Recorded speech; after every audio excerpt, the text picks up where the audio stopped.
diin ahaan ma bannaana inaynu hiil u noqonno israa'iil ilkubraa sidii loo samayn lahaa israa'iisha weyn balaayo aan inoo dhoweynayeyna soo jiidana weli dagaaladaa kuma jiro laakiin tallaabooyinkoodu siday u socdaan hadday u socdaan dagaal aynan shaqo ku lahayn baynu gelaynaa dagaalaan waxba aynan u haysan shaqana ku lahayn iskana difaaci karaynin ayaynu usii soconnaa inaynu galno waxa habboon madaxdeenna iyo mijaheenna iyo salaadiinteenna iyo cuqeesheenna iyo qabaa'ilkeenna bayna si fiican u fakeraan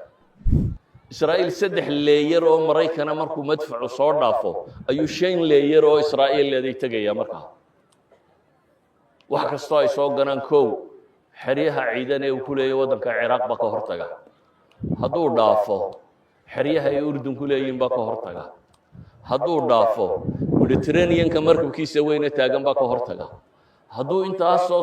soo dhaafo markaasuu wuxuu soo galaa 5 leeyar oo kala dambeeya oo israa'iil ay leedahay markaas oo uu ku jiro saadkii maraykan oo uu ku jiro maxay wixii ay iyagu samaysteen 3 iyagu samaysteen iyo 2 maraykan leeyihin ay ku jiraan 5 leeyar oo ka dambeeya israa'iil waxaana arkaysaa ku dhacdhacaya waa 8 meelood buu ka tallaaba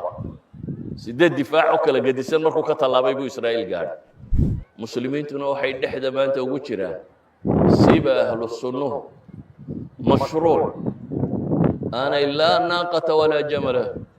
aanay waxba ku lahayn dushooda la isku dilaya yaa isdilaya